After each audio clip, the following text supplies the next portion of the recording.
get started. So our first speaker is Elizabeth Craig of the U.S. Environmental Protection Agency, where she is Director of Climate Protection Partnerships in the Division of Atmospheric Programs. Elizabeth manages many of the agency's climate partnership programs, which are designed to remove market barriers and reduce greenhouse gas emissions while saving businesses and consumers money. Her presentation today is called Air Quality and Climate Change, the Necessity of Leadership and the Importance of Partnership. And she's going to present some current approaches that the EPA is taking in response to air quality and climate change. So please help me welcome Elizabeth Craig.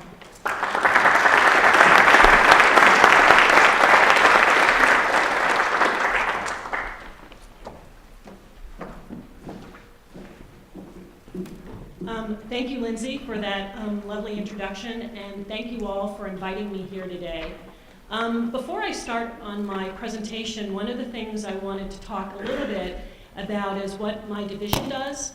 So we have, as Lindsay said, some of the climate protection partnership programs EPA runs, like Energy Star, Combined Heat and Power Partnership Program, and Green Power Partnership Program, as well as having worked with states and local governments for over 20 years on climate and energy issues. But one of the things that doesn't really show is the fact that we've spent an enormous amount of time recently thinking about how we connect with other voluntary and partnership programs across the agency. So when I think about Energy Star Homes, I also think about how we can work with the Indoor Air Plus folks, the WaterSense folks, as we think about how can we work with sustainable materials management. And so as we think sustainability for the future, it's not one program at a time. It's how, from the very beginning, can we cross-promote and cross-build what we do. And I know that that's what you all do when you think about your jobs. It has to be more holistically. It has to be more holistic. It can't be very narrow, because people don't live in narrow boxes. So that's when you go on some of our websites, we are always trying to think about that, because I know that that is more helpful to our partners and stakeholders, because you're not looking for one thing at a time. So I want to say thank you for the invitation. The administrator was not able to come today, and I see that as a plus for me, because it's given me a chance to meet a few of you and to learn more about what you do and build some bridges between our programs and yours.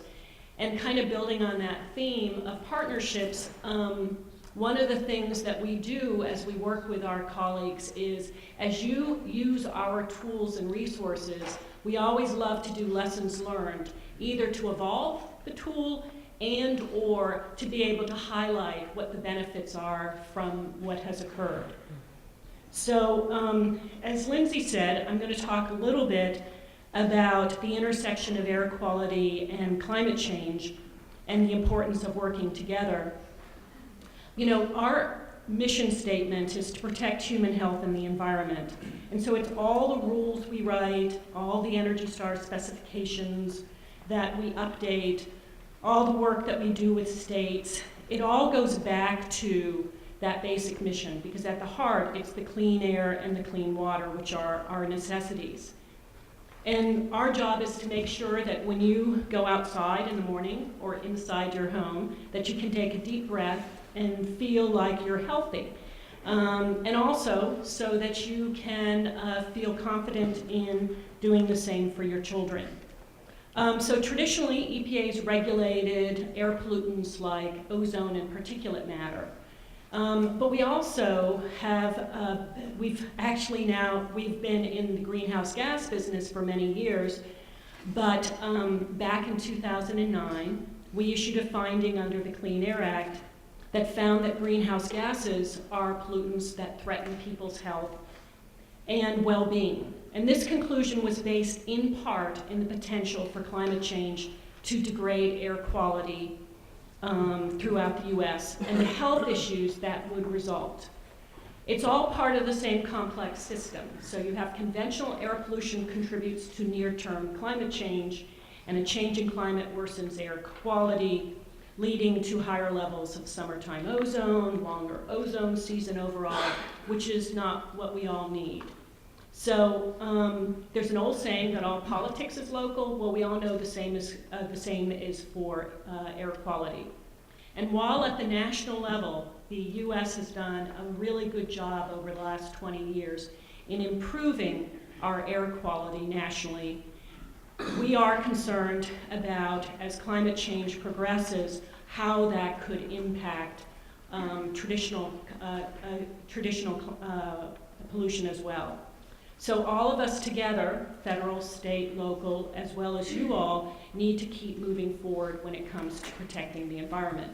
And Salt Lake knows this very well, probably better than in some other communities in terms of, you know, if it's the issues from motor vehicles, if it's growing population, you've got topography, you have winter inversions. I lived in Denver for a while, so I have to say I understand that very well. And so we need to be thinking about how we pull all of this together. On the federal level, the President's Climate Action Plan, which he put into place last June before last, he included measures to cut greenhouse gases, use energy efficiency more wisely and more effectively, but also how to build resilience into climate impacts. So that's the overall framework that we have. But that has to be complemented by what you do at the local level. And so I wanted to talk a little bit about some of the local initiatives that you have, like Project Skyline, the Clear the Air Challenge, and Idle Free Utah, and how our programs in my division have been working with some of these, and what are some of the lessons that we've learned from them. So as you know, probably much better than I do, Project Skyline is an energy efficiency initiative that demonstrates the commitment of Salt Lake City's government and business leaders to improve air quality. It's a cornerstone initiative of Sustainable Salt Lake Plan 2015, which Mayor Becker's blueprint is to improve air quality, boost economic development, and improve livability in the city. And it's kicked off this past May with the Skyline Challenge, which is a multi-year competition where building owners across the city are encouraged to use to reduce citywide building energy use by 5% by 2015 and 15% by 2020. Anyone who you all, you know, this is the type of group that I don't have to talk about the benefits of reducing efficiency for buildings. You all know better than the energy used by America's commercial buildings are responsible for about 17% of our greenhouse gas emissions, which is huge when you think about it at the national level. And as we talked earlier, all of these emissions are contributing to air quality and contributing to climate change. So the average building wastes 30% of the energy it uses due to inefficiency, which is a huge number. And even when you think it's an efficient building, many of us have found over time that that building can be improved. And then, as we all know, energy efficiency is one of the most cost-effective ways to make our businesses more competitive, save money, and improve the environment. So I know that this is a great collective effort because it has to be done by city, businesses, you all of us together to be able to achieve these goals. And we from EPA and the Energy Star program are thrilled that we are able to be part of this initiative. And businesses like Rocky Mountain Power and Questar Gas are part of it as well, because it's being able to give the data and the tools so people can meet these goals. So the Energy Star program, we have obviously our 20-year track, we always say over 20-year track record. The program was formed in 1992. And we have tools that can be used in which building owners can use a portfolio manager, which includes both the energy use but also the water usage, and we're looking at whether we can include other things in portfolio manager as well. And buildings that are part of portfolio manager are part of about 40% of the commercial building space in the country is tracked already, which is pretty amazing. And we did an analysis a couple of years ago that looked at 35,000 buildings who were in Portfolio Manager from 2008 to 2011. And what we found was that those buildings that are doing continuous benchmarking had a 2.4% improvement in efficiency every year. So it's the old, you can manage what you measure. So that is a first step in terms of improving efficiency. It's not the only step, obviously, because Portfolio Manager can help as you can diagnose in the sense of where there seems to be problems, because then you can use other tools within our program to improve the efficiency of your building. And based upon some of the conversations I've had with folks this morning and last night, you all are the experts in that, and that you can do the diagnoses to help with building owners to improve their efficiency. Rocky Mountain Power is also a partner in this effort. They're making it easier to benchmark buildings by providing the customers with the energy use history that they need to be able to look at this. And then, of course, as buildings are benchmarked, we would love for the fact that once you are in the top 25%, that you certify your building as an Energy Star building. We would love it if Salt Lake we do an annual listing of the top cities in the country who have Energy Star buildings, and we would love Salt Lake to be on that list next year. That would be really great. And then also wanted to mention, we're always constantly looking at new building types to enter the Energy Star program. And we've recently given a 1 to 100 score for multifamily housing. In fact, we had our first building certified on September 16th. In November, we'll do kind of the first list of buildings across the country. But this is a huge opportunity because it's an area that up until now, and it's complex, you have tenants, you have owners. It is not easy as a building which is owned by one person and occupied by that, not person but business, but it's still an area in which there's huge opportunities in terms of energy efficiency.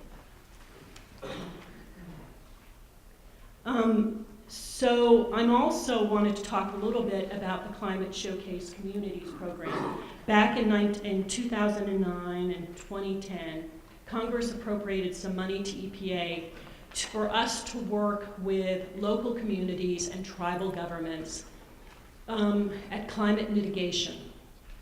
And the best thing about these grants was it left a huge amount of flexibility for communities to come up with their own ideas. So we got 750 applications.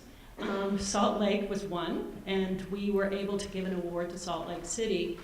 And the best thing about this program is it's not just what that community has done, but the assumption is that that community will be a mentor and support other communities that are interested in the types of work that they're doing. So this has been really exciting for us, and we feel really proud and lucky that we've had an opportunity to work with you all with Climate Showcase Communities. Over time, these programs collectively across all 50, the grants went out very diversely across the country.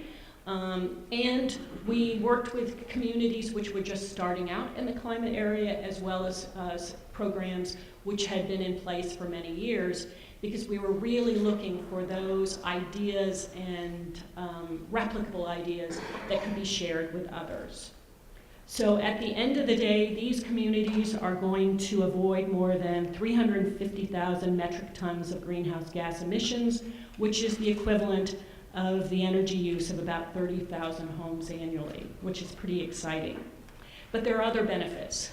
There are benefits in terms of savings, about 19 million per year, and creating at least 115 jobs, and providing job training to over 450 people.